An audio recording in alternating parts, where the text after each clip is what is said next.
Bismillahirrahmanirrahim. Assalamualaikum warahmatullahi wabarakatuh. Alhamdulillah, alhamdulillahirabbil alamin. Wassalatu wassalamu ala asrafil anbiya'i wal mursalin sayyidina Muhammadin wa ala alihi washabihi ajma'in. Rabbi shrah li sadri wa yassir li amri wahlul 'uqdatam min lisani yafqahu qawli. Allahumma inni as'aluka ilman nafi'an wa rizqan thayyiban wa 'amalan muttaqabbalan. Kepada beliau Bapak Ustaz Ahmad Haris Farto yang kami hormati, Bapak Ketua Takmir Masjid An-Nur Suri Mekah, Bapak Ketua RW, serta para undangan, hadirin hadirat yang insyaallah dimuliakan Allah Subhanahu wa taala.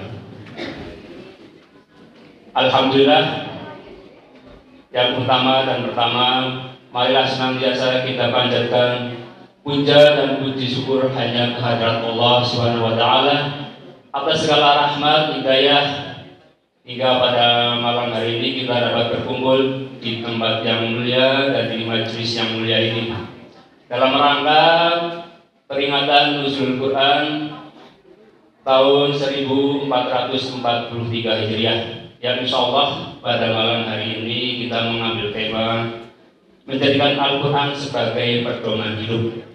Insyaallah nanti tausiah akan diisi oleh beliau Bapak Ustaz Ahmad Haris Farto LC.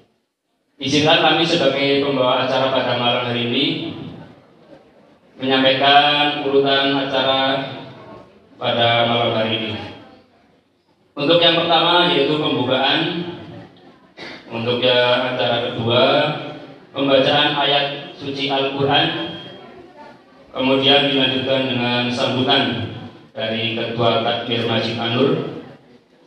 Acara yang keempat yaitu tausiah yang nanti akan diisi oleh Ustaz Ahmad Haris Farto.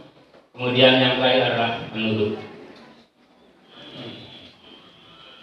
Marilah untuk acara pertama pada malam hari ini kita buka dengan bacaan basmalah bersama. Bismillahirrahmanirrahim. Kemudian untuk acara yang kedua yaitu pembacaan ayat suci Al-Quran yang akan dilaksanakan oleh Ananda Dila dan Ananda Diva. Untuk yang bertugas kami persilakan.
Assalamualaikum warahmatullahi wabarakatuh. Waalaikumsalam.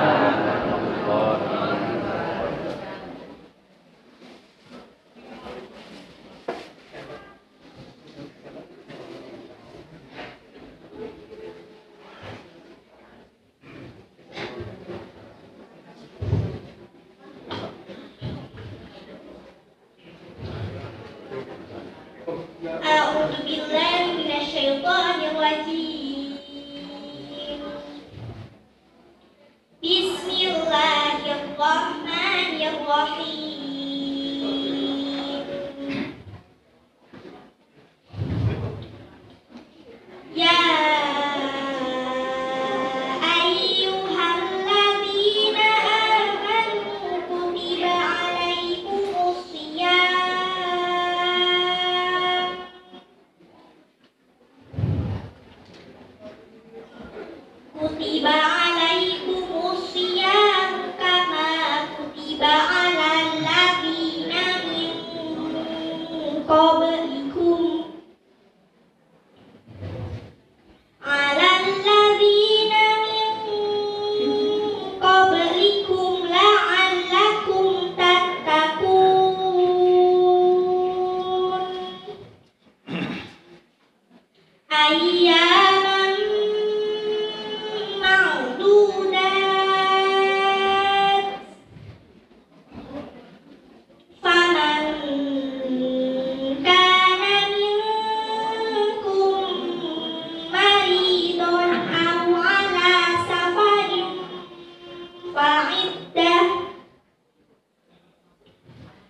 أو على سفر فعدة من أيام أخر وعلى الذين يطيقونه فدية طعام مسكين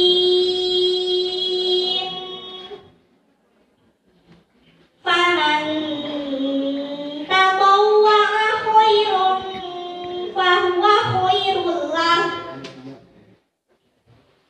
وأن تصوموا خير لكم إن كنتم تعلمون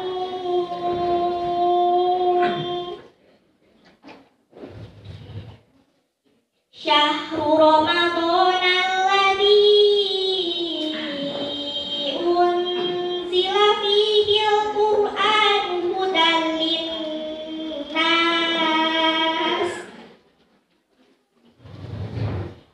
هدى للناس وبينات من الهدى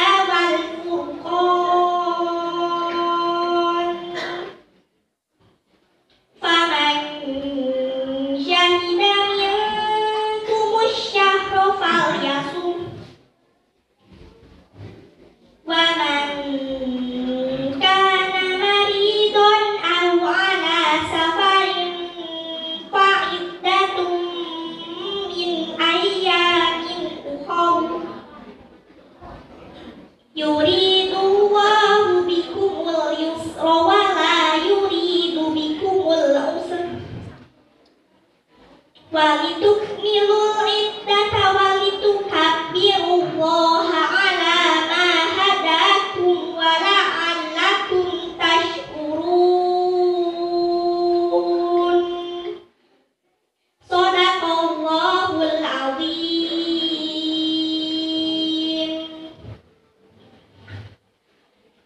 Aku berlindung kepada Allah dari godaan syaitan yang terkutuk dengan menyebut nama Allah yang Maha Pengasih lagi Maha Penyayang.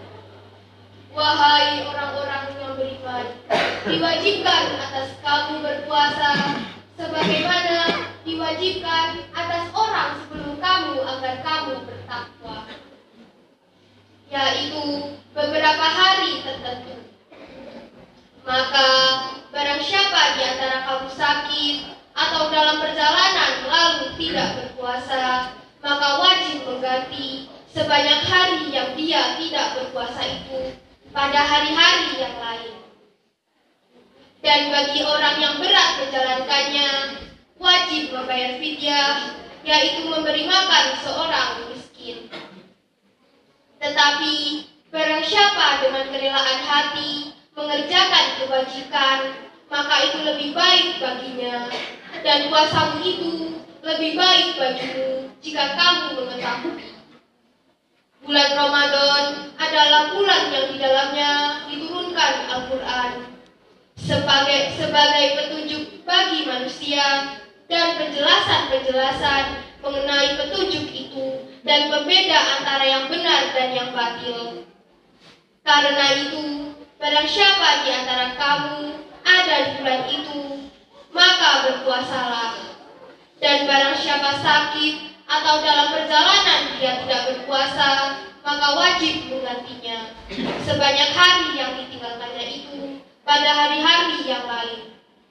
Allah menghendaki kemudahan bagimu dan tidak menghendaki kesukaran bagimu. Hendaklah kamu mencukupkan bilangannya dan mengakukan Allah atas petunjuknya yang diberikan kepadamu agar kamu bersyukur.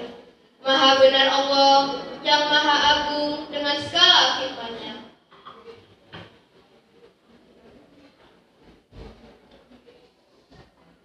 Wassalamualaikum warahmatullahi wabarakatuh.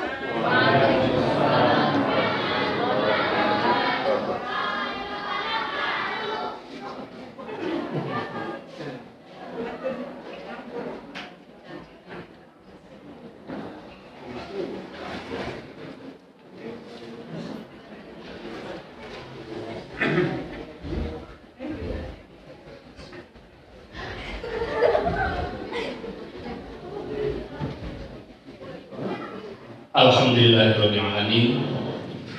Kami ucapkan terima kasih kepada petugas yang telah membacakan surat Al-Baqarah 183 sampai 185 dalam rangka membuka acara pada malam hari ini. Insyaallah putra putri cucu-cucu kita adalah ahli membaca dan mentadabburi Al-Quran. Amin ya rabbal alamin. Hadirin hadirat yang kami hormati, yang insyaallah dirahmati Allah Subhanahu wa taala. Pada acara malam hari ini sekaligus adalah sebagai penggalangan dana dalam rangka pembangunan Masjid An-Nur yang alhamdulillah masih berlangsung untuk sekarang pada tahap pembangunan lantai yang kedua. Untuk infak dari saudara-saudara Bapak Ibu sekalian akan kami usung ke dalam panitia pembangunan Masjid An-Nur Street Quarter. Insyaallah segala amal infak Bapak Ibu sekalian akan dibalas oleh Allah Subhanahu wa taala dengan balasan sebaik-baiknya. Amin ya rabbal alamin. Menginjak acara berikutnya yaitu sambutan Ketua Takmir Masjid An-Nur Street Quarter Bapak Dr. Salahuddin. Waktu dan tempat kami persilakan.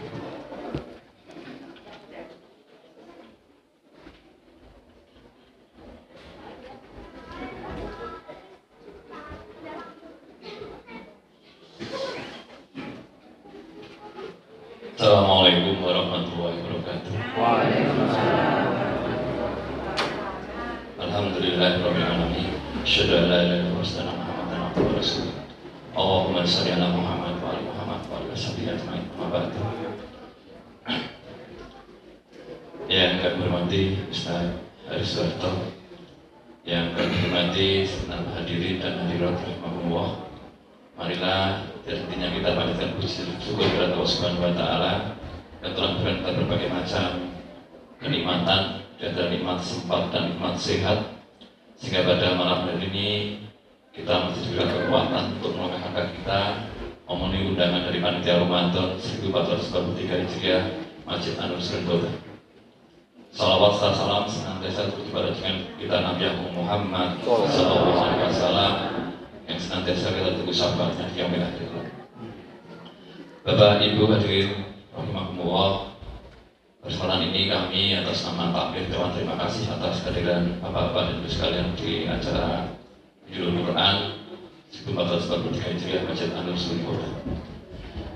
Tentunya banyak hal yang mungkin kurang berkenan di hati Bapak Ibu sekalian, baik itu tempat maupun yang lainnya, karena memang keadaan kita masih seperti ini.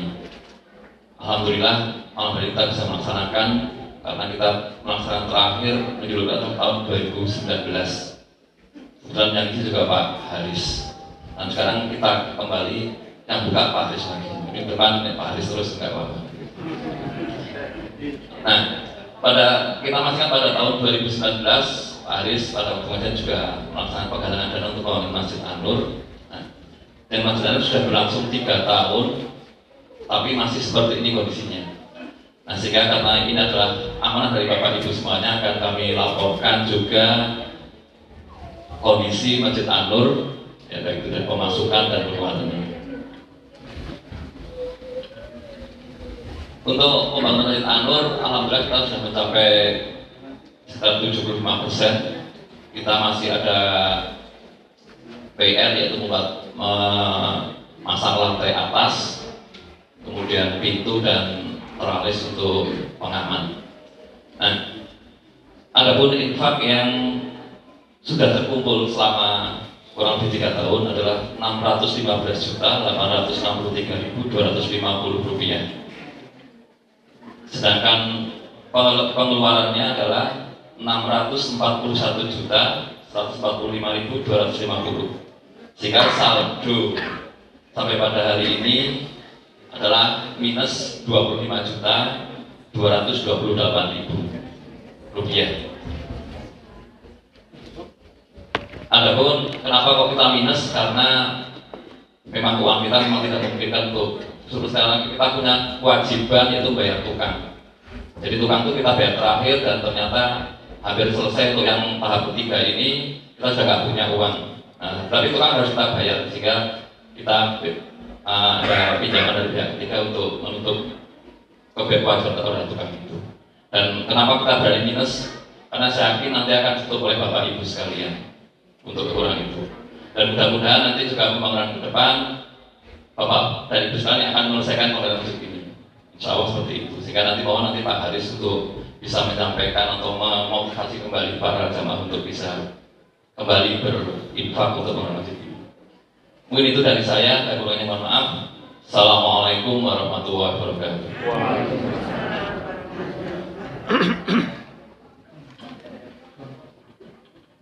Alhamdulillah, kami ucapkan terima kasih pada beliau Pak Salahuddin selaku Ketua Takmir Masjid An-Nur Seruni Kota yang telah memberikan sambutan sekaligus melaporkan real progres pembangunan perluasan Masjid An-Nur Seruni Kota.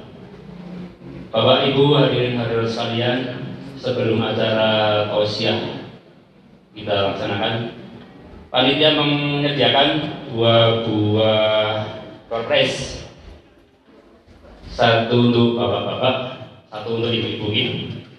Mohon maaf ini ibu-ibu tidak ada minyak goreng di Kabupaten, Perpresnya minyak goreng. Monggo bapak-bapak yang mau silakan berdiri, nanti kami kasih pertanyaan, kami kasih Perpres. Monggo. Ada yang kosong?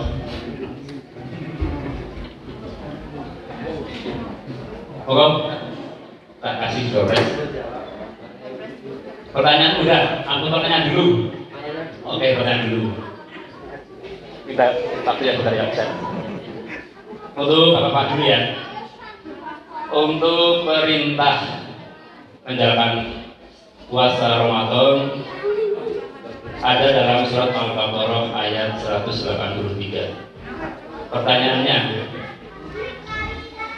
ayat kursi yang mungkin rata-rata bapak udah punya di rumah, ditempel di dinding atau di mana itu surat apa, ayat berapa? Monggo bapak-bapak silahkan berdiri. Ayat kursi yang insya Allah bapak-bapak sekalian sudah hafal itu dari surat apa, ayat berapa? Monggo. Monggo berdiri Pak. Monggo. Sinten? Pak yang cari surat Al-Baqarah ayat 105. Salah. Mohon maaf, untuk yang benar seharusnya Al-Baqarah 255 gitu kan. Tapi karena beliau sudah berusaha untuk menjawab, tetap kami berikan Perpresnya. Terima kasih. Pak yang ini.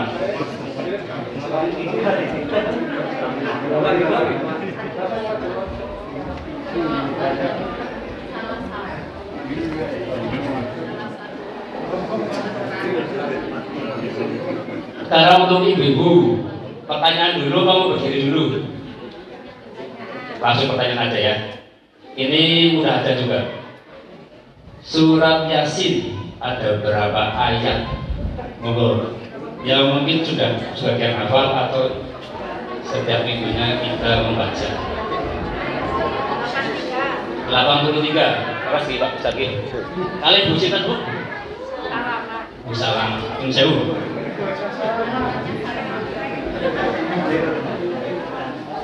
Alhamdulillah, semoga berkah barokah apa yang telah kami sampaikan. Mohon maaf itu ibu nanti itu dopresnya bukan minyak goreng yang sedang dibutuhkan sekarang ini. Alhamdulillah, rangkaian acara telah kita laksanakan. Kita masuki acara inti yaitu tausiah dari Bapak Ustadz Ahmad Hari Suwarto. Semoga apa yang beliau sampaikan nanti dapat kita ambil ibrah pelajaran dalam rangka meningkatkan keimanan dan ketakwaan kita semua. Untuk tema peringatan Nuzulul Quran pada malam hari ini yang menjadikan Al-Quran sebagai pedoman hidup. Kami Pak Ustadz Hari Suwarto. Assalamualaikum Pak. Waalaikumsalam warahmatullahi wabarakatuh. Al-Quran dijadikan sebagai pedoman hidup. Apa tadi Pak Ustadz? Sekitar 2 bulan yang lalu kami membaca berita ada rilis dari DMI, Dewan Masjid Indonesia. Di situ dirilis dari survei yang dilaksanakan, ternyata 65% dari warga Muslim Indonesia tidak bisa membaca Al-Quran. Itu dari rilis Dewan Masjid Indonesia. Sesuai dengan tema pada malam hari ini, mohon disampaikan Pak Aris, mungkin trik ataupun ada cara bagaimana kita bisa menjadikan Al-Quran sebagai pedoman hidup, sebagai tujuan hidup kita, sebagai dasar hukum, sumber dari segala sumber hukum, yaitu Al-Quran. Moga untuk waktu dan waktu silakan. Assalamualaikum warahmatullahi wabarakatuh.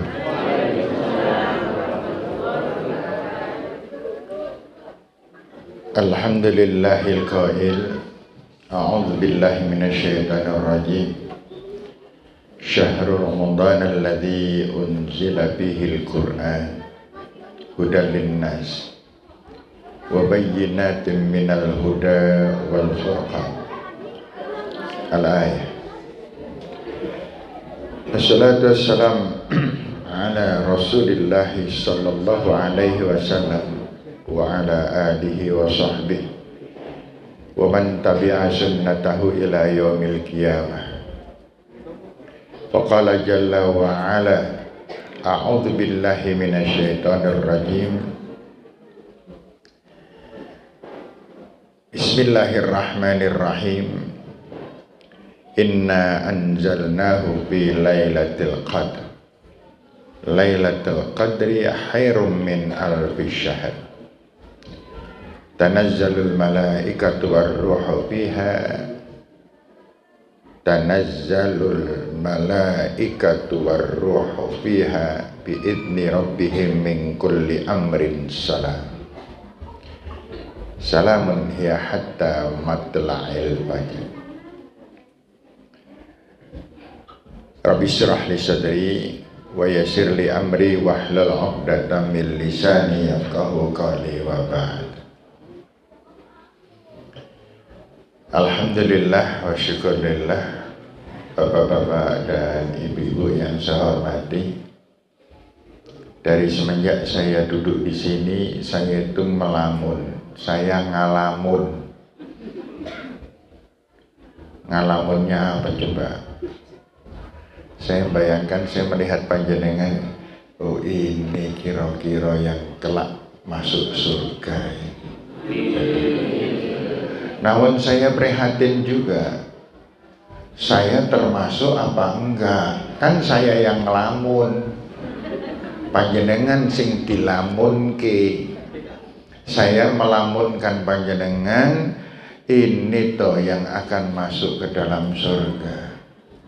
Kemudian saya melihat diri sendiri, nyong melu apa ora ya gitu. Makanya Bapak Ibu, saya mohon didoakan saya bisa bersama-sama dengan panjenengan.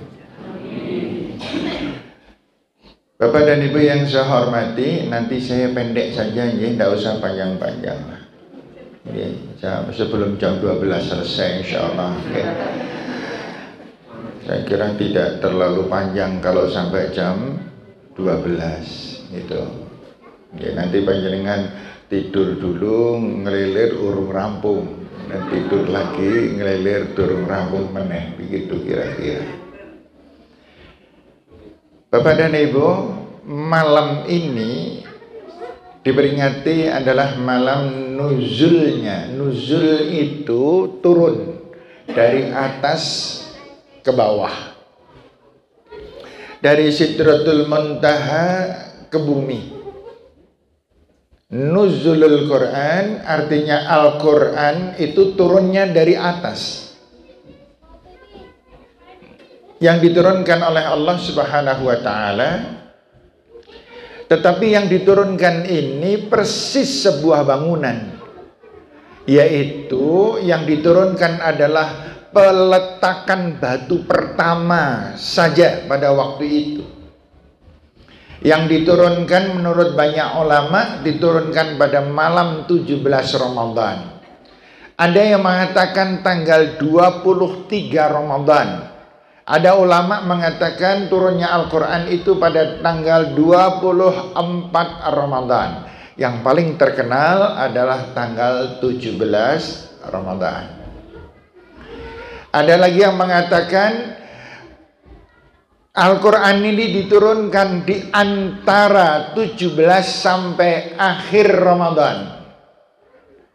Wallahu a'lam mana yang paling benar, namun yang pasti Bapak Ibu, malam hari ini kita memperingati turunnya Al-Quran.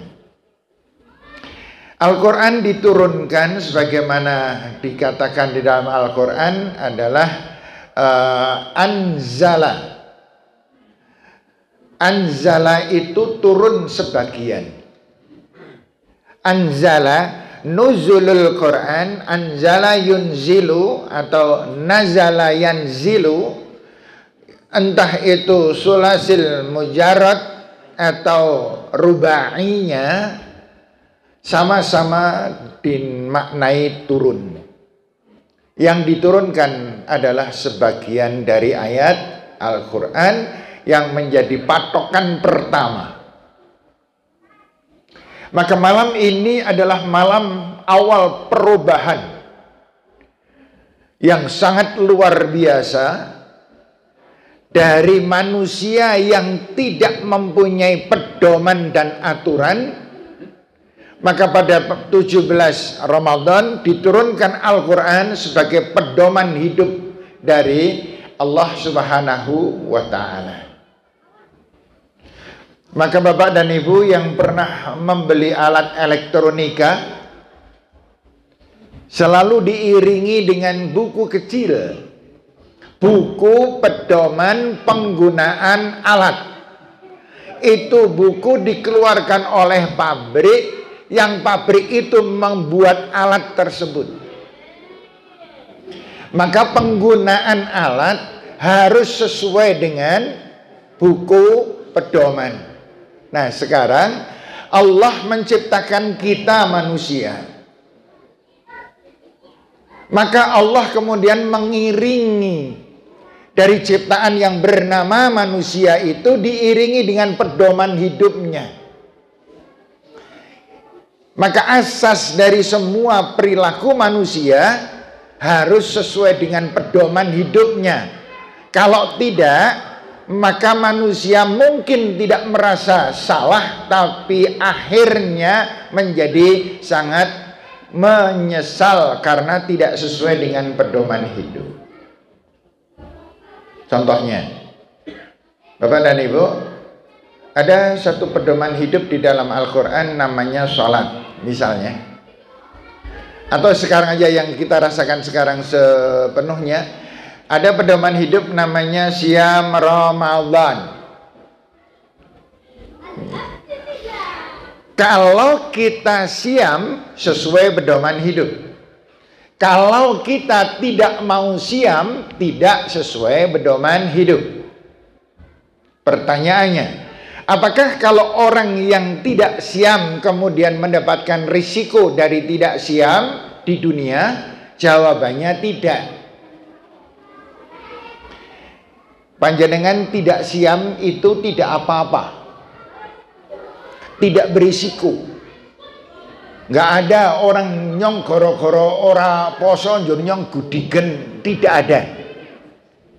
Saya gara-gara tidak puasa kemudian saya bangkrut, tidak ada. Gara-gara saya tidak puasa anakku telu mati kabeh, ada? Tidak ada. Saya gara-gara puasa kemudian asam urat sebulan penuh kumat, juga tidak ada. Demikian pula saya gara-gara puasa saya menjadi kaya.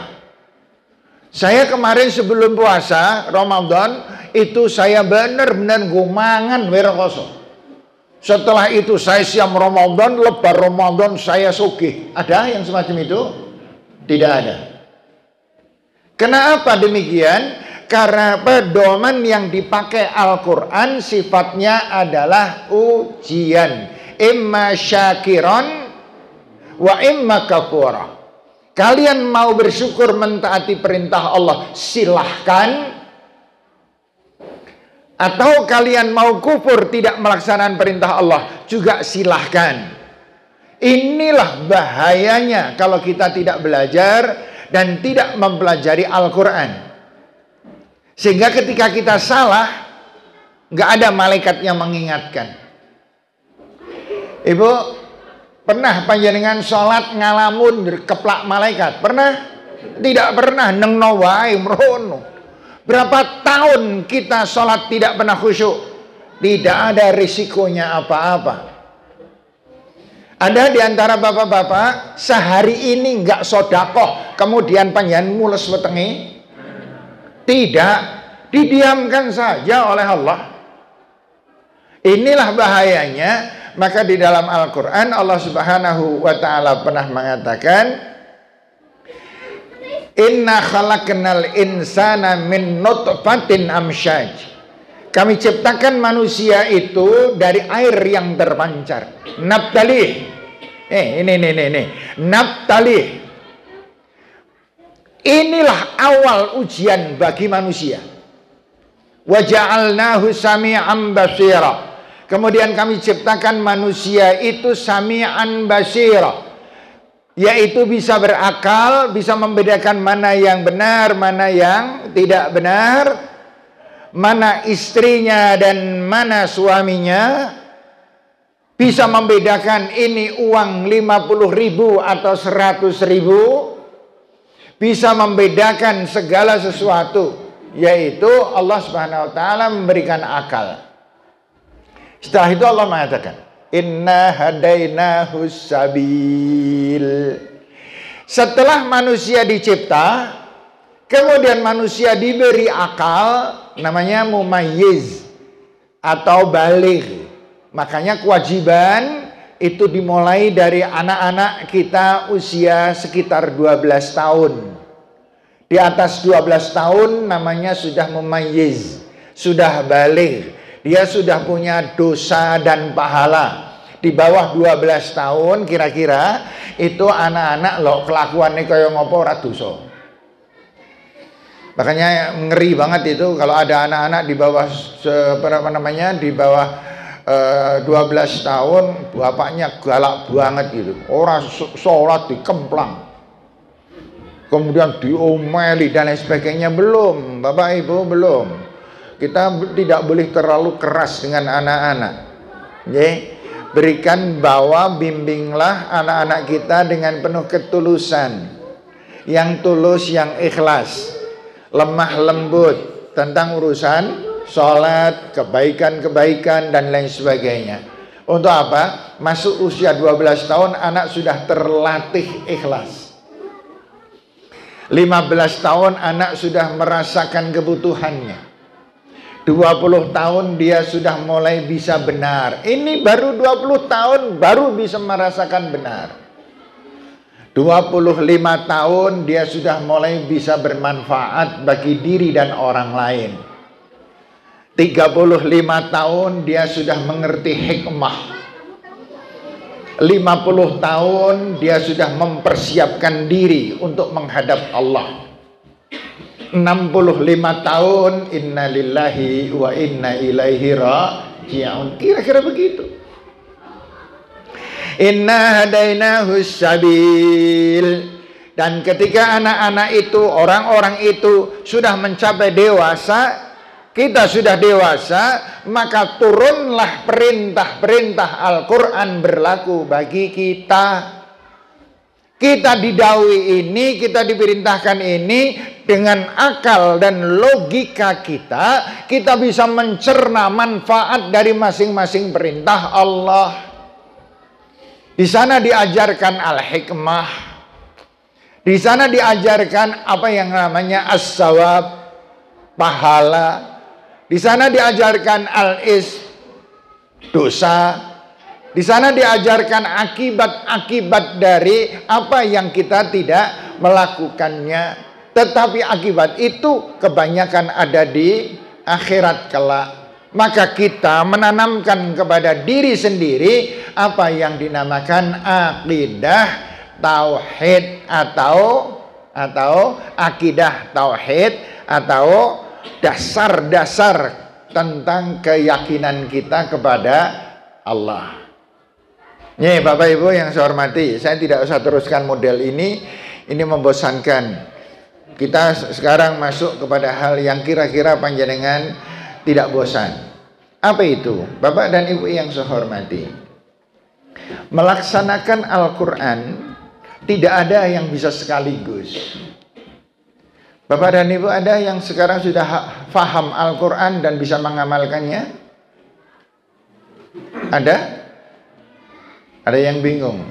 Pergi yang bisa ngamal no sinau bero tahu. Iya. Ini mengerikan juga. Tapi saya melihat di sini, masya Allah. Saya dari tadi saya jujur itu. Saya melihat di sini ini ahli jamaah semua ini. Gitu. Ahli jamaah semua. Yeah. Ya seandainya ada yang tidak mungkin ya mungkin 1-2, tapi enggak, semuanya ahli jamaah ini. Kalau saya di Musola Al-Fajar, saya melihat panjenengan. Di Masjid Al-Huda saya melihat panjenengan. Di Masjid Seruni saya paling apal dengan warga negara Seruni yang jamaahnya bagus itu, saya hafal orangnya. Gitu. Ngantek sing ngantukan aja saya hafal kok. Ya, gitu. Nah Bapak-bapak disertai Ibu yang saya hormati, persoalan yang paling besar yang harus kita sadari bersama adalah bahwa apa yang kita lakukan di dunia ini benar-benar hanya bentuk-bentuk nabtalih. Ini ujian. Yang ujian itu tidak tampak ketika diuji. Siapa yang masih ingat waktu sekolah? Ketika panjenengan mengerjakan ujian, panjenengan jawab salah, ada nggak pengawas yang membetulkan? Tidak ada. Persis seperti yang sekarang kita. Kita mengerjakan apa kok salah, nggak ada yang mengingatkan. Makanya kemudian yang mengingatkan adalah antar manusia. Dikatakanlah Allah Subhanahu wa taala, innal insana lafi khusrin. Semua manusia terkutuk oleh Allah. Kecuali kalau mereka itu adalah illal ladzina amanu, satu beriman kepada Allah. Maka iman itu segala-galanya, Bapak. Yang menyebabkan kita bisa bergerak harus iman. Yang menyebabkan kita berangkat pengajian, iman. Yang menyebabkan kita berbuat baik adalah iman. Yang menyebabkan kita berbuat jelek harus iman. Semuanya berasal dari iman. Dan Rasul mengatakan, innamal a'mal binniyah wa innamal likulli imri'in ma nawa. Maka manusia yang mempunyai kekuatan iman, di depan mata ada sebab akibat. Kalau tidak, maka dia tidak merasakan. Orang yang beriman benar-benar, kok dia lupa atau tidak sholat, penyesalannya luar biasa. Yang tidak beriman biasa-biasa saja.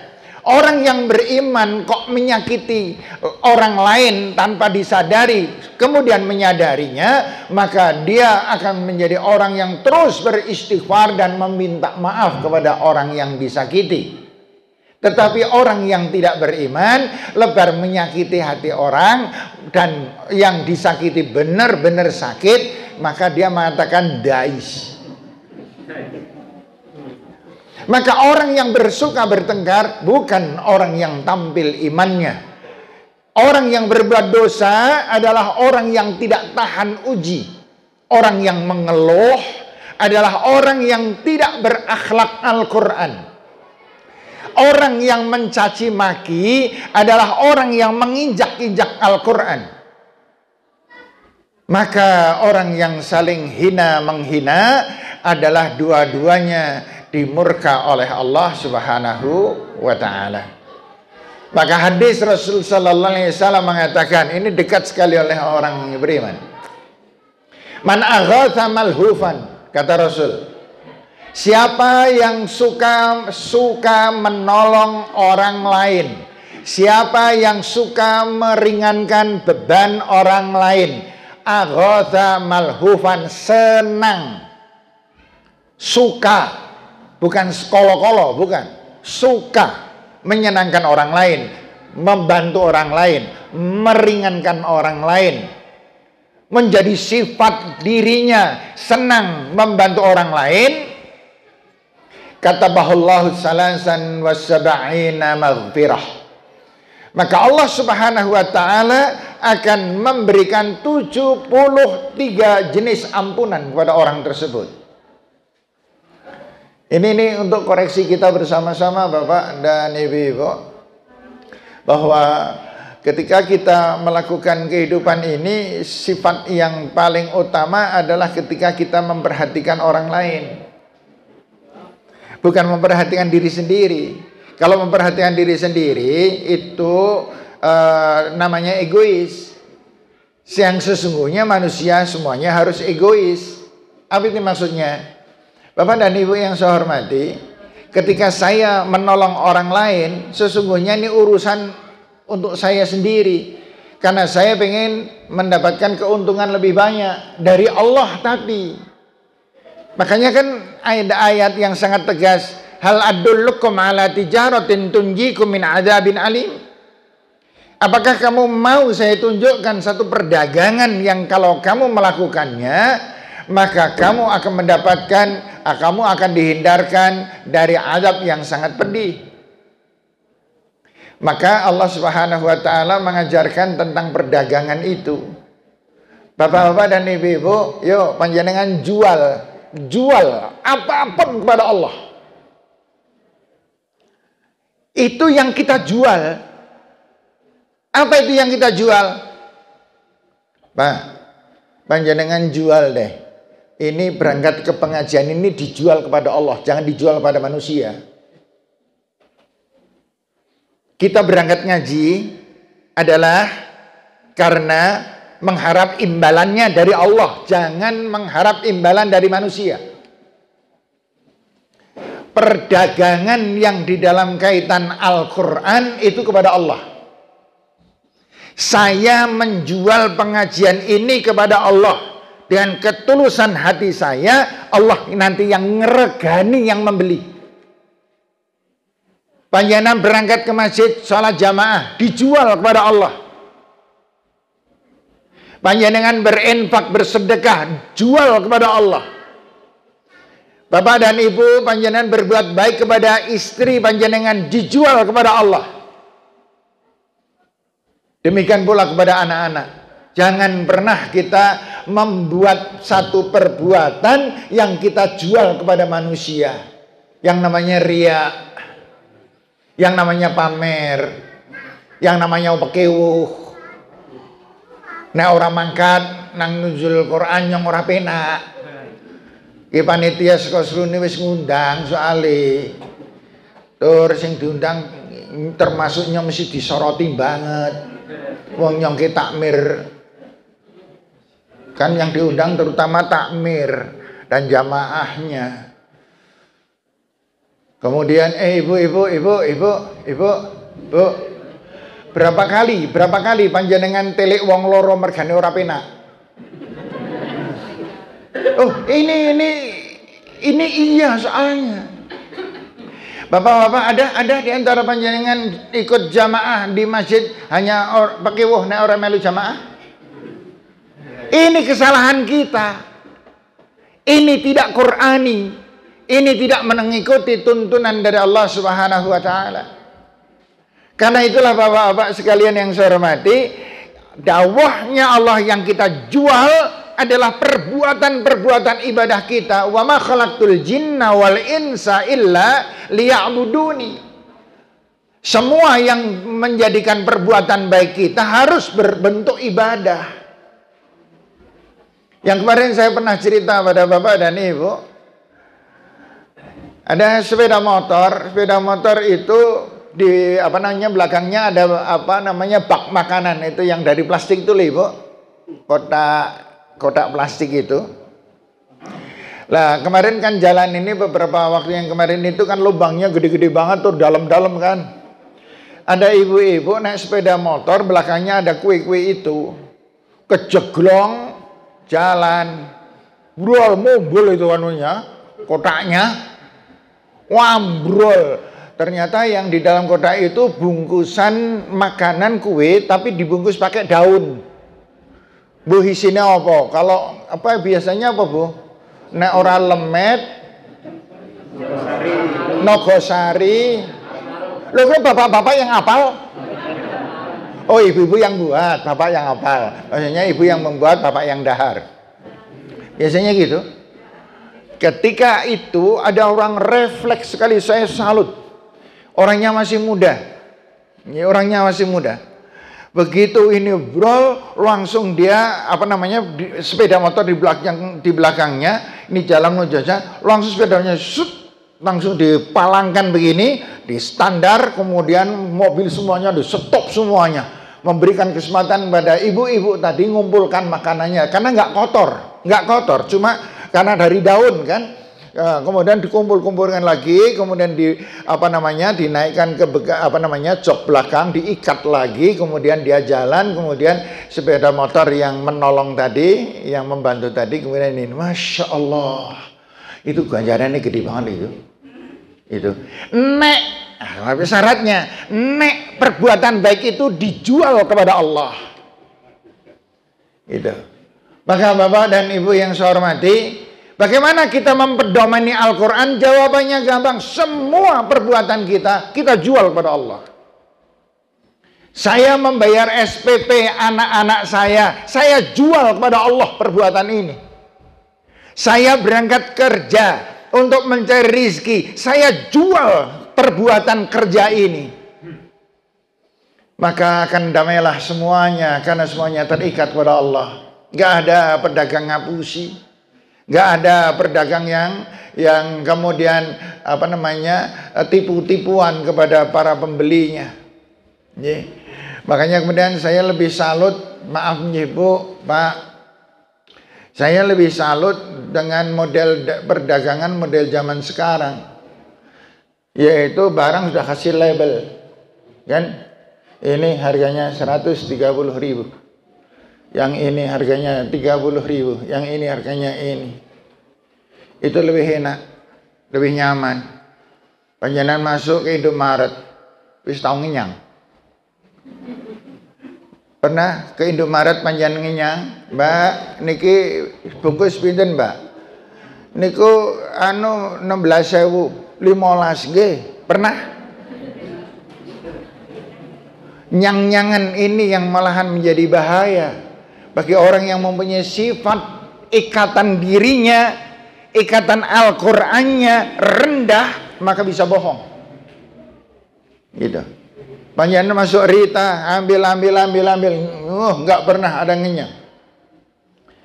Tetapi kadang-kadang ketika kita ada nyang-nyangan, karepe jane pengen orang ngenyang.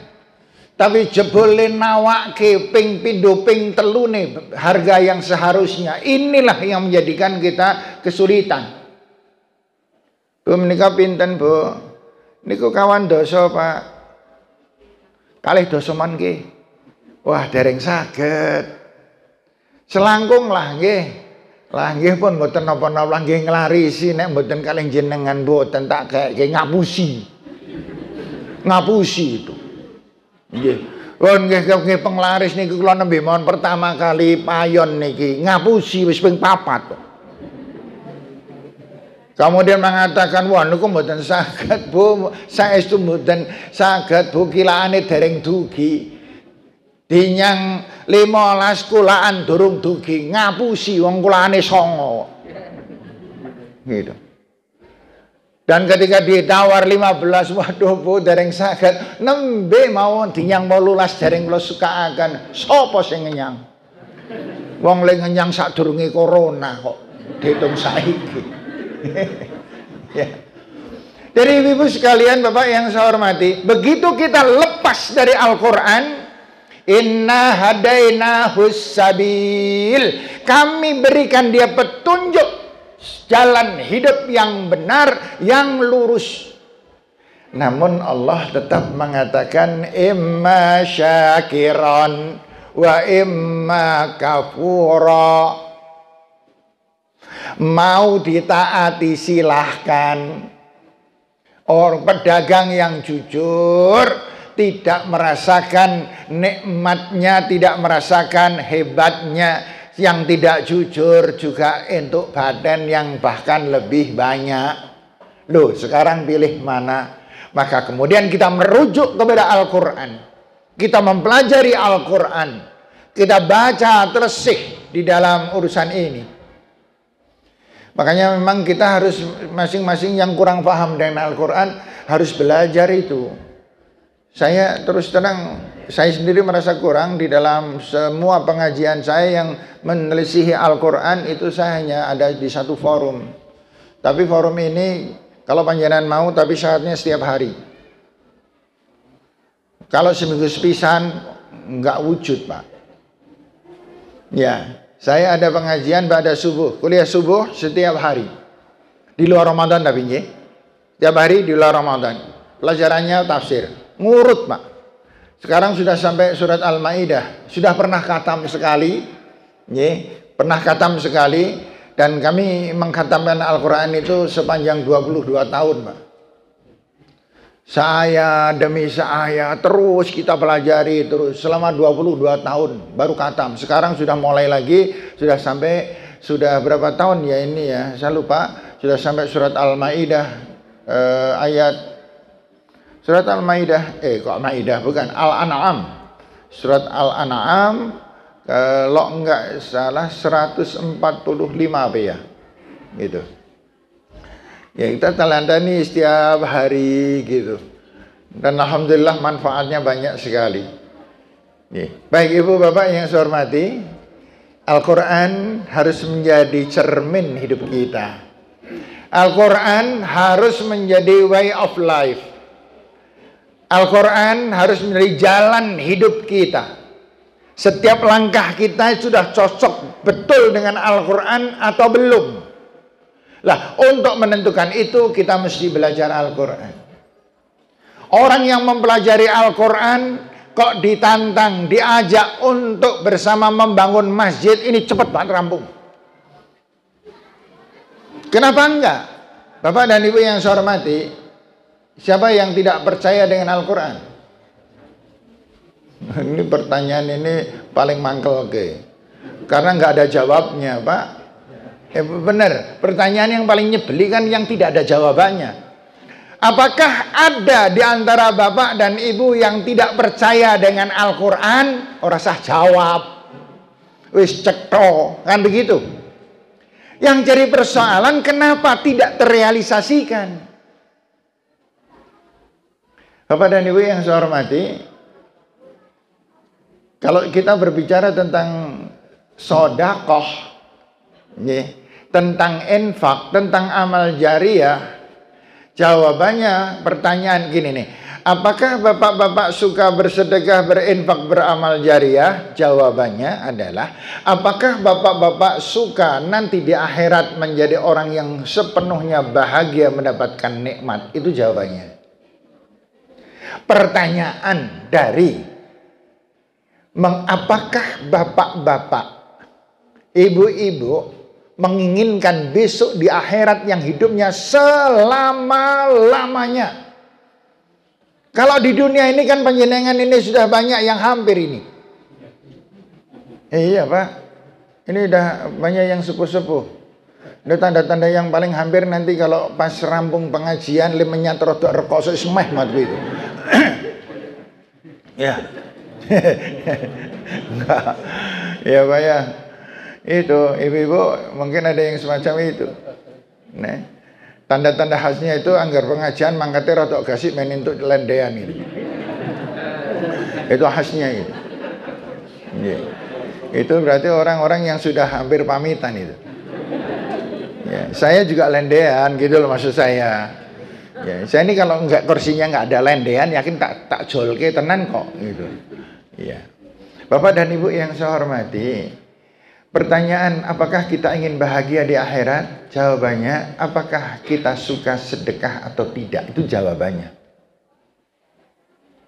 Masih ingat pengendikan Rasul Sallallahu Alaihi Wasallam? Saya tak pakai Rasul dulu. Rasulullah Sallallahu Alaihi Wasallam itu pernah bercerita begini. Pada suatu hari, malaikat Jibril itu datang kepada malaikat Ibrahim. Kepada Nabi Ibrahim. Bertamu pada Nabi Ibrahim. Ketika sedang berbincang-bincang malam itu, tiba-tiba Nabi Ibrahim berdiri. Dan Nabi Ibrahim mengatakan, mohon maaf malaikat, saya ada janji dengan tetangga saya mau menikah.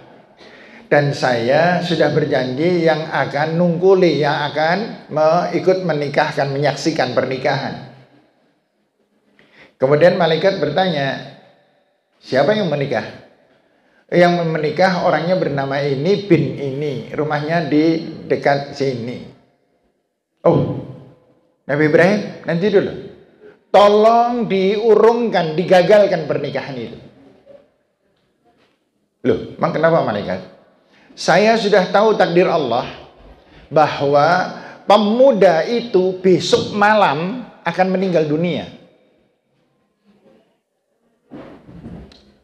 Malam ini akan dinikahkan, besok malam meninggal dunia. Mending diurungkan, enggak usah. Daripada kasihan itu, nanti perempuannya urung disenggol wis rondo kan gitu.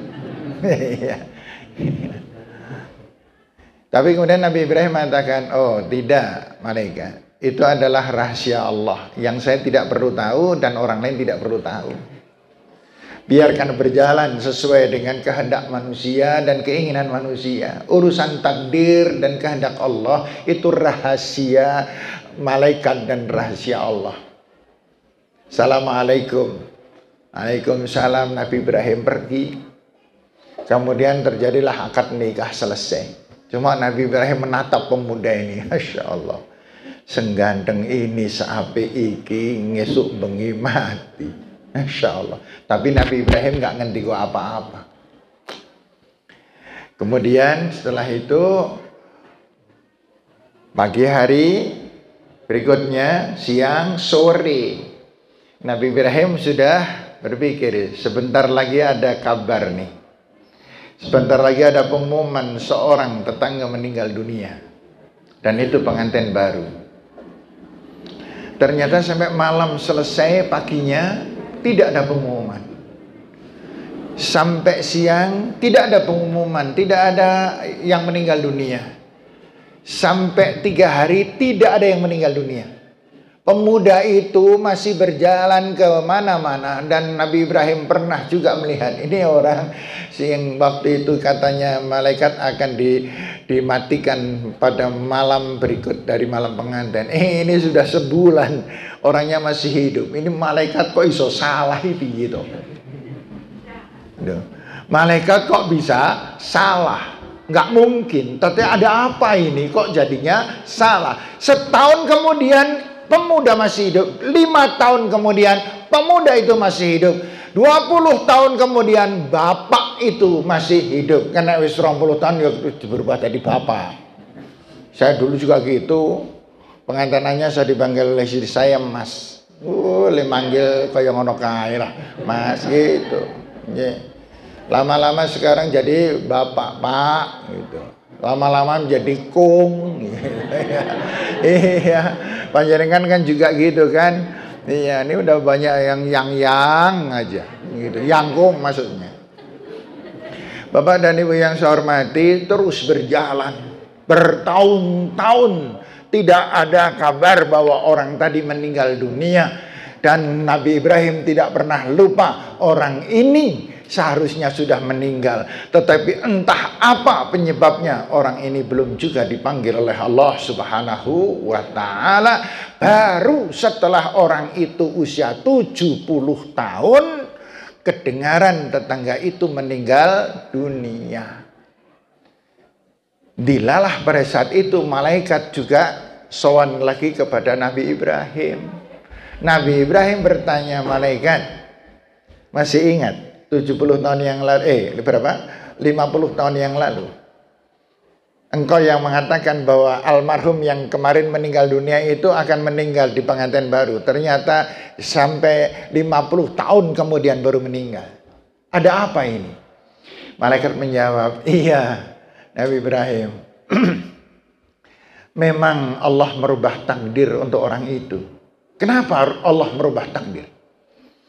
Karena tahukah engkau bahwa ketika orang itu malamnya akad menikah paginya dia itu berinfak, beramal jariyah sebanyak 5 dirham.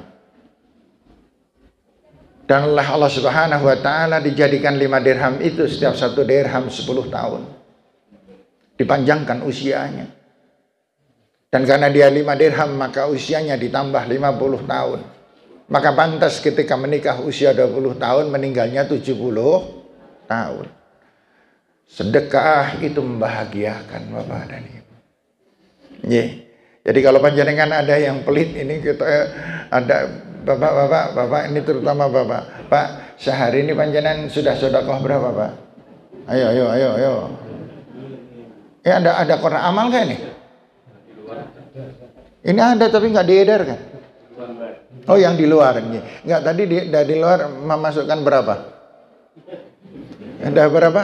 Itu masuk 2,7 juta. 2,7 juta. Ini butuhnya 500 juta. Tapi hebat. Nggih. Monggolah Bapak-bapak sekalian, sadarkan diri kita, keselamatan kita terletak di seberapa kita sedekah. Siksa kubur itu luar biasa, penyebabnya adalah sedekah. Karena sedekah yang menjadikan bukti sholat kita diterima. Sedekah menjadi bukti bahwa siam kita diterima. Sedekah menjadi bukti kemuliaan dan akhlak Al-Quran kita di hadapan Allah Subhanahu wa taala. Itu terletak di sedekah, karena sedekah adalah perjuangan yang sesungguhnya, itu sedekah. Sehingga tanda seorang yang beriman yang sesungguhnya, banyak kan? Nomor 1 itu. Alladzina yunfiquna fis sarra'i wad-dharra. Siapa orang yang bertakwa? Orang yang bertakwa pertama adalah orang yang senang bersedekah dalam keadaan senang maupun susah, sempit ataupun longgar. Jadi panjenengan jangan bola-balik. Saya sering dengar Pak, saya punggih Pak Haris niku asring sangat ngendika tentang pengawasan niku sedekah ning kula pripun ajeng sedekah Pak Haris. Saestu kula mboten kathah arta. Bu, bukalah pintu rezeki panjenengan dengan sedekah. Lah pripun kula ajeng sedekah Pak Haris? Wong kula niku duwe duit niku ya ming pas-pasan. Sedekah tidak harus banyak. Sedekah itu sesuai biqadri istita'atikum, dengan kemampuanmu. Kamu mampu berapa? Mampunya kok 200 rupiah. Ya sedekahnya 200 rupiah. Gitu. Saya hanya mampu 1000. Ya sedekah 1000. Tetapi demi Allah, jangan pernah membohongi Allah. Allah tahu rezeki panjenengan. Allah tahu berapa duit panjenengan Bapak dan Ibu. Bola balik. Buka dompet arep sedekah doncet yang paling cilik. Ini kan ngapusi panjenengan ngapusi saya paling mangkel tok Pak. Nggih, panjenengan nipu orang, panjenengan diseneni wong, tapi kalau nipu Allah ini perkara jadi berkepanjangan. Sampai-sampai Allah Rasul sallallahu alaihi wasallam ini kalau nggak penting banget kan nggak diucapkan sama Rasul. Ketika Rasulullah sallallahu alaihi wasallam berhijrah ke Madinah, dari Mekkah ke Madinah, sampai di Madinah disambut oleh ribuan orang. Dan ribuan orang ini ada mereka yang sudah Islam, ada di antara mereka orang munafik, ada di antara mereka orang-orang kafir, menyambut Nabi hanya penasaran jane kaya ngopo tah Nabi Muhammad ki. Oh, kaya ngono, pendapatnya beda-beda. Orang yang Islam histeris, ya Allah Rasulullah, terutama ibu-ibu. Ibu-ibu itu nak apa-apa kan histeris. Ya kan? Itu. Apa namanya? Putrane yang di Kalimantan sudah 3 tahun nggak pulang. Ketika pulang ibunya malah gerung-gerung nangis, histeris. Gitu. Ibu kan nek seneng banget nangis. Nek susah juga nangis. Neng dapusi gampang, orang nangis gitu. Ya piye? Orang mudeng. Alhamdulillah. Nggih. Bapak dan Ibu yang saya hormati, ketika Rasulullah SAW datang, itu ada yang batin. Oh, yang ini tahu Muhammad. Sing memporak-porandakan Mekah. Wong koyo ini, kata orang kafir. Yang orang munafik ini nih. Gimana caranya saya bisa berpura-pura sebagai seorang yang mengikutinya, tapi akan saya hancurkan dari dalam. Orang munafik. Sementara orang Islam, Allahu Akbar. Betapa beruntungnya aku dalam kesempatan hidup ini bisa bertemu dan bisa menyaksikan, melihat Nabi Muhammad sallallahu alaihi wasallam. Beribu-ribu orang itu datang. Rombongan Rasulullah SAW yang paling depan adalah Abu Bakar As-Siddiq dengan Rasulullah berdua dengan onta masing-masing. Ketika itu ributnya setengah mati, bisa dibayangkan. Orang saling berbincang-bincang, ada yang mengatakan, gantengnya ya Allah, gantengnya. Siapa yang bilang begitu? Ibu-ibu.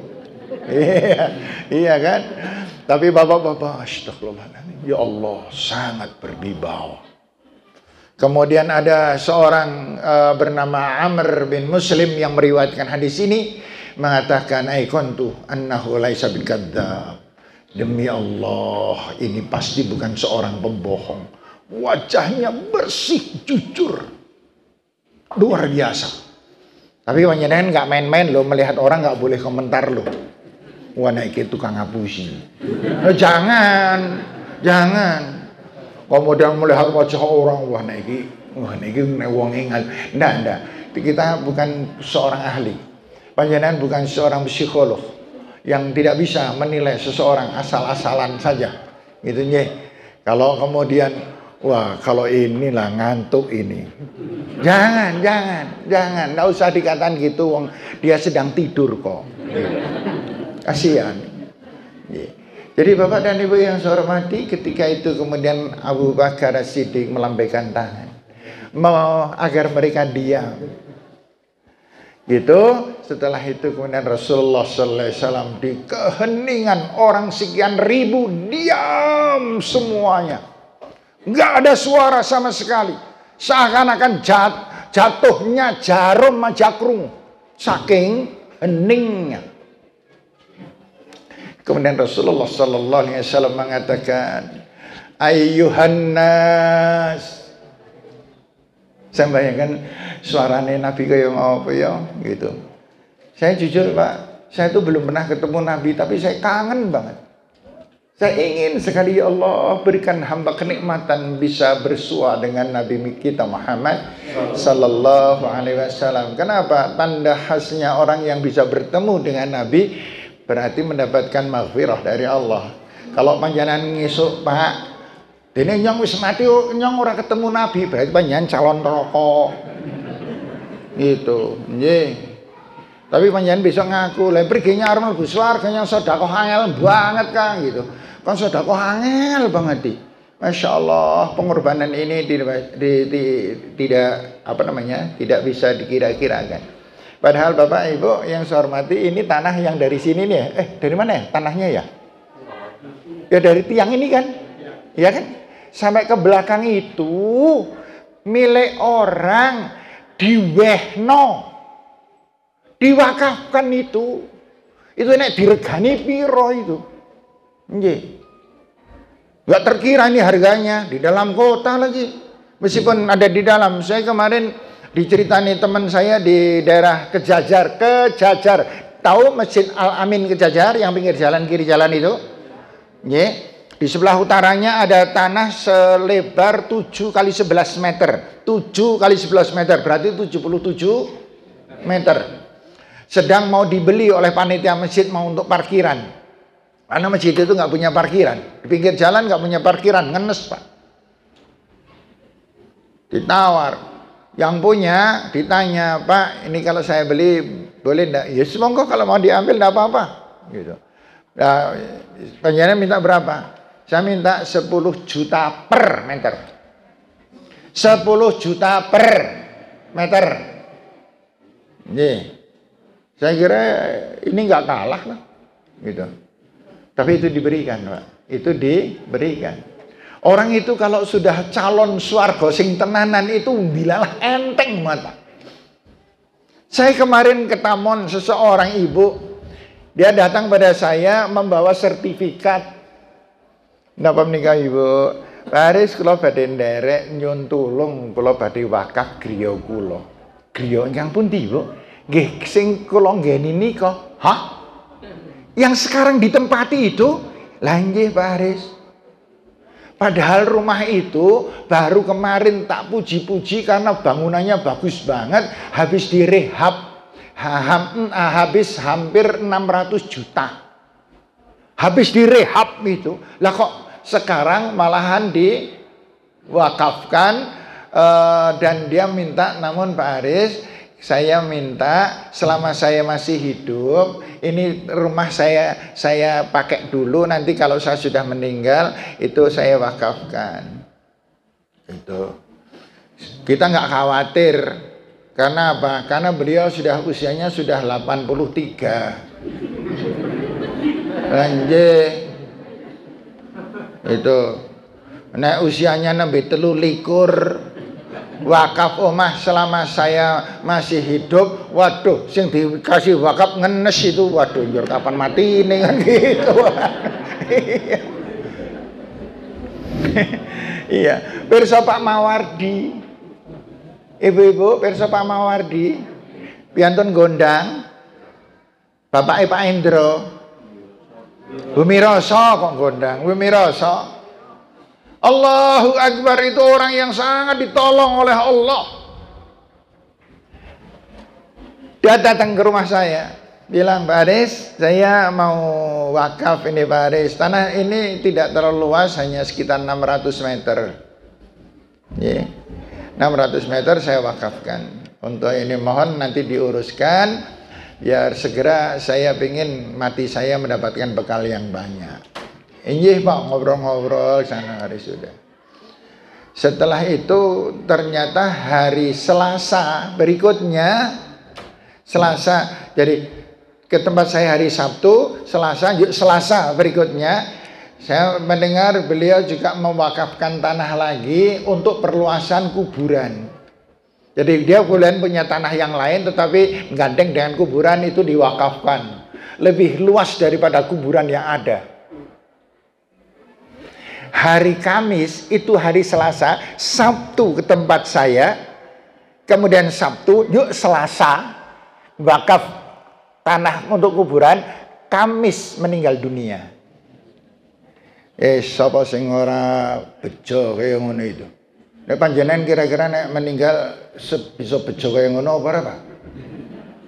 Itu. Nggih.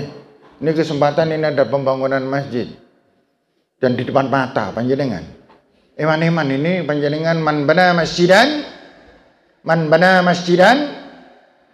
banallahu baitan fil jannah. Siapa yang ikut membangun masjid, maka akan dibuatkan istana indah di dalam surga. Yakin apa enggak?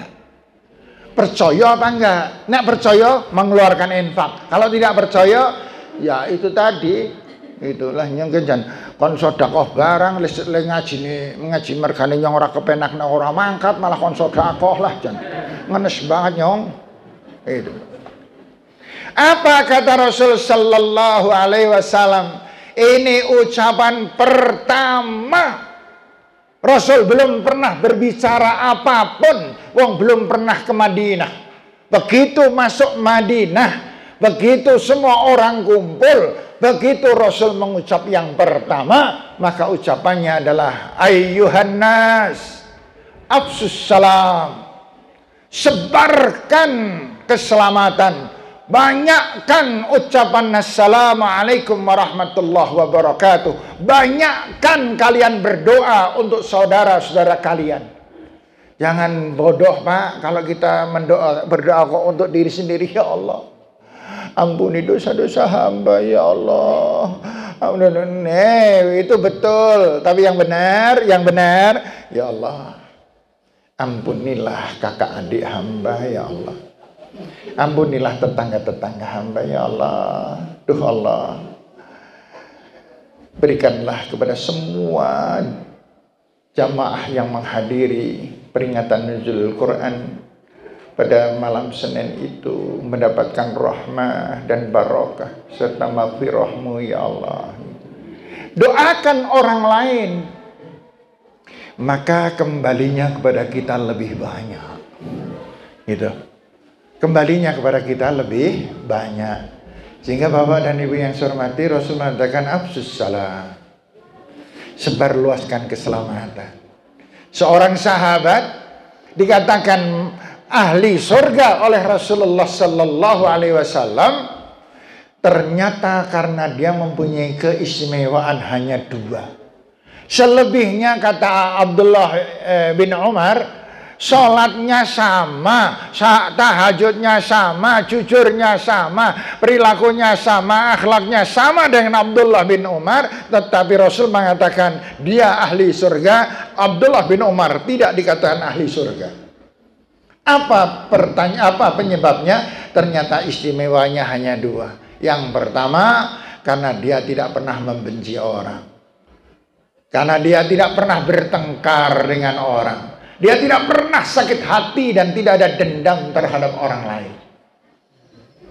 Hebat sekali Bapak dan Ibu. Yang kedua, dia selalu mendoakan orang-orang lain, bahkan orang-orang yang sangat membenci Nabi Muhammad Sallallahu Alaihi Wasallam pun juga didoakan oleh Rasul. Dia adalah ahli surga. Nah Bapak yang saya hormati Ibu, yang kedua, wa at'imut ta'am, dan sukalah kamu menjadi orang yang memberi, orang yang suka memberi makan orang lain yang berkekurangan, orang yang mempunyai amal jariah, orang yang ketika meninggal dunia di akhirat dia lebih hebat daripada orang yang masih hidup. Siapa? Orang yang punya amal jariah. Orang yang lebih hebat daripada orang yang hidup sementara dia sudah mati adalah orang yang mempunyai banyak amal jariah. Orang yang masih hidup belum tentu dia mendapatkan pahala sebanyak itu, tetapi orang yang suka beramal jariah ketika dia sudah meninggal dunia maka dia akan terus mengalir. Wasilul arham, dan sambung terus silaturahim. Jangan pernah ada perselisihan, qat'ur rahim, codaan, al-hajrah dan lain sebagainya. Jangan pernah. Kemudian yang ketiga, yang keempat, 1, 2, 3, yang keempat, dan Rasul sallallahu alaihi wasallam ghasallu bil-laili wan nasuniyam, dan salatlah kalian salat malam di saat semua orang sedang tidur, kalian salat, maka tadkhulunal jannah bisalam, maka kamu masuk surga dengan penuh kedamaian. Jadi Bapak-bapak dan Ibu-ibu yang saya hormati, urusan sedekah adalah bagian dari mengapa Allah memberikan ampunan kepada kita. Dan masih banyak lagi contoh-contoh, Masya Allah, banyak sekali contoh-contoh. Ada seorang ibu datang ke rumah, mereteli semua perhiasannya, dan dia ternyata bawa banyak karena dia mempunyai anak yang anaknya itu kalau dia sedang ulang tahun itu kok no gelang, sing anak baru no kok no gelang, sing anak nomor loro no kok no kalung. Karena udah bingung zaman sekarang, hadiah kan bingung sekarang. Harus itu kok no apa diwehi kunci mobil, wong dia ora iso nyopir itu. Akhirnya dibelikan gelang dan lain sebagainya. Kemudian ada 1 jam, yang ini yang kesulitan banget saya. Jam itu harganya mahal karena jam itu dilapis emas. Gitu. Jam itu dilapis emas. Jamnya kecil, tapi rantainya dan belengkernya jam itu lapis emas. Dulu katanya kalau ketika membeli harganya berapa puluh juta begitu. Nah ini saya diserai saya ikut suruh jual, kan angel banget. Ada di antara penjenengan yang pengen beli jam emas. Ya, gitu. Kalau istri saya udah nggak mau beli jam emas, wong dia punya emas 76 kilo kok. Bapak dan Ibu yang saya hormati, kemudian ketika itu saya bertanya, Ibu, menika sedaya Ibu? Nggih Pak Aris. Loh ini terus mesti anu lah Pak Aris, kalau niku pengen niki kabeh tak nggih sangu mati Pak Aris. Nah menika sedaya kan emas, nggih Pak Aris. Lah kalau niku wis tuwa, kalau niku nganggo gelang ya ora tambah ayu, nganggo kalung ya ora tambah ayu. Sing ora tambah ayu nek gelang. Nggih, mang sedekah harus duit, bisa sedekah berupa gelang.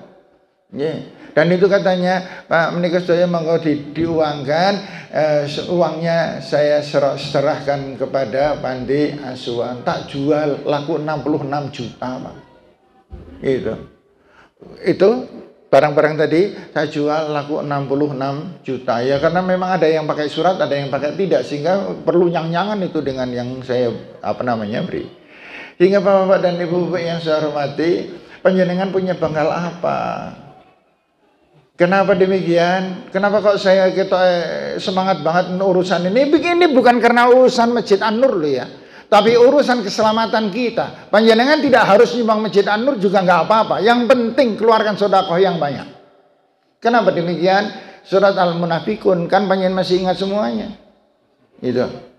A'udzubillahi minasyaitonirrajim.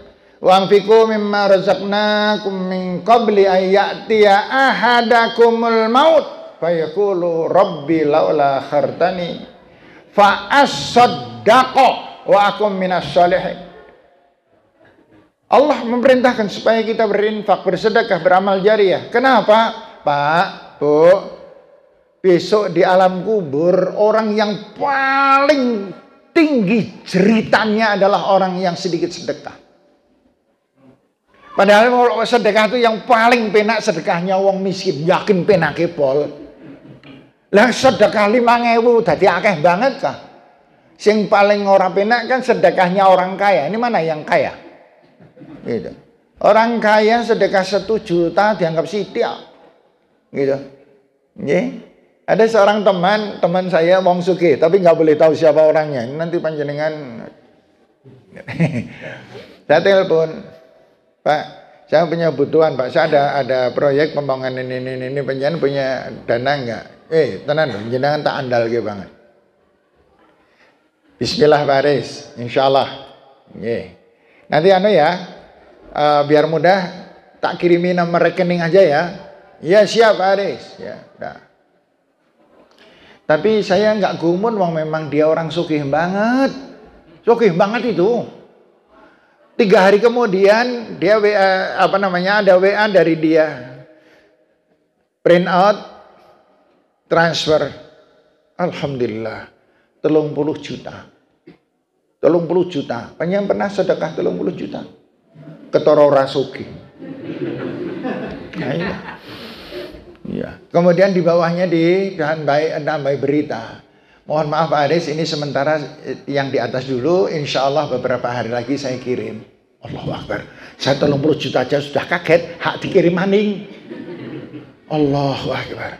Bener, 10 hari kemudian dia kirim, Pak Aris saya berjanji untuk ini saya mengirim 70 juta ya Pak Aris. Kemudian dikirim lagi 40 juta. Masya Allah ya. Penake dadi wong sugih, telangsane dadi wong ora. Panjenengan diterangkan tentang sedekah ana sing pucet tok. Termasuk saya sendiri, nek sedekah yakin, saya sedekah sidik-sidik gitu lah. Yang paling penting adalah seringnya, konsistennya, Bapak dan Ibu yang saya hormati. Sehingga monggo Bapak-bapak sekalian, kalau ada Rasul mengatakan, bukan Rasul, ulama yang mengatakan, kalau saja jeritan-jeritan orang yang pengen pulang dikembalikan ke dunia karena kekurangan sedekah dan amal jariah. Dan jeritan-jeritan itu dikeluarkan di permukaan bumi kehidupan manusia, maka manusia tidak akan bisa mengiringi hidup sebagaimana layaknya. Karena apa? Karena teriakannya sangat kencang dan sangat luar biasa kerasnya. Siapa itu? Orang yang jerit-jerit minta Rabbirji'uni, supaya dia dikembalikan ke dunia lagi. Penyebabnya apa? Penyebabnya dia mati meninggalkan banyak tinggalan dan bukan untuk Allah Subhanahu wa taala. Sementara tinggalan-tinggalan itu mengdidadeki fitnah kubur. Makanya kita kan berdoa di dalam sholat jenazah. Kemana? Yang rakaat keempat itu? Wala taftinna. Kemana? wala tahrimna ajrahu wala taftinna ba'dah. Jangan kami ya Allah menghalang-halangi pahalanya ya Allah, dan jangan sampai apa yang ditinggalkan dia menjadi fitnah. Banyak enggak orang yang bertengkar rebutan waris? Ngantek paten-patenan, ngantek ada seorang ibu diusir oleh anaknya gara-gara waris. Ada banyak orang bunuh diri karena waris. Banyak orang yang stres karena tidak kebagian waris. Ada yang saudara kandung tidak takon-takonan nganti mati gara-gara waris. Apakah kita akan meninggalkan harta benda yang mengibatkan fitnah yang semacam itu? Ini harus dipikirkan mulai sejak sekarang, sehingga kita tidak kecewa dan menyesal ketika kita berada di alam kubur nanti. Bapak-bapak dan ibu-ibu, sudah jam 12 persis. Saya kira saya cukupkan sampai di sini pelajaran kita pada kesempatan malam hari ini. Maksudnya jam 12 kurang 2 jam maksud saya. Semoga bermanfaat nih Bapak dan Ibu. Kita kuatkan terus, istiqomah terus Bapak-bapak, jamaahnya istiqomah, pengajian istiqomah. Dan kemudian tentu sedekahnya selalu dikontrol terus. Sehari aku sudah sedekah berapa, dalam waktu seminggu aku sudah sedekah berapa, 1 bulan ini aku punya sedekah yang andalan berapa, dan lain sebagainya dan seterusnya. Maka insya Allah kita tergolong orang yang mendapatkan Rabbana atina fid dunya hasanah, mendapatkan kehidupan dunia yang baik, yang benar, yang dilindungi oleh Allah melalui Al-Quran, dan wabil akhirati hasanah, kita mendapatkan kebahagiaan akhirat insyaallah. Amin ya rabbal alamin. Ada salah, ada keliru, mohon maaf. Assalamualaikum warahmatullahi wabarakatuh. Waalaikumsalam warahmatullahi wabarakatuh. Alhamdulillahirabbil alamin. Kami ucapkan terima kasih kepada beliau Bapak Ustaz Ahmad dari Sarto atas segala tausiah pencerahan yang beliau sampaikan pada malam ini. Yang kami catat ada poin-poin, yaitu tentang perdomaan Al-Quran sebagai ujian, kemudian sedekah dapat merubah takdir, dan niatkan semua perbuatan kita adalah sebagai ibadah, ikhlas kepada Allah Subhanahu wa taala. Sebelum acara pungkas hari ini kita tutup, ada pengumuman yang kami sampaikan bahwa perolehan infak pada malam hari ini sebesar Rp2.737.000. Kami ucapkan jazakumullah khairan kepada semua yang telah menginfakkan hartanya. Semoga dibalas Allah Subhanahu wa taala berlipat-lipat dan sebaik-baik balas dari Allah Subhanahu wa taala. Sebelum kami tutup, sekali lagi kami ucapkan terima kasih kepada Bapak Ibu hadirin hadirat yang dirahmati Allah Subhanahu wa taala atas kehadiran pada malam hari ini, dan kami mohon maaf atas segala kekurangan pada penyelenggaraan kegiatan peringatan Nuzulul Quran pada malam hari ini. Kami ucapkan juga terima kasih kepada semua pihak yang telah memberikan kelancaran pelaksanaan kegiatan peringatan Nuzulul Quran. bulan Ramadan tahun 1443 Hijriah, Masjid An-Nur Seribu Kota. Marilah kita tutup pada acara malam hari ini dengan doa kafaratul majlis.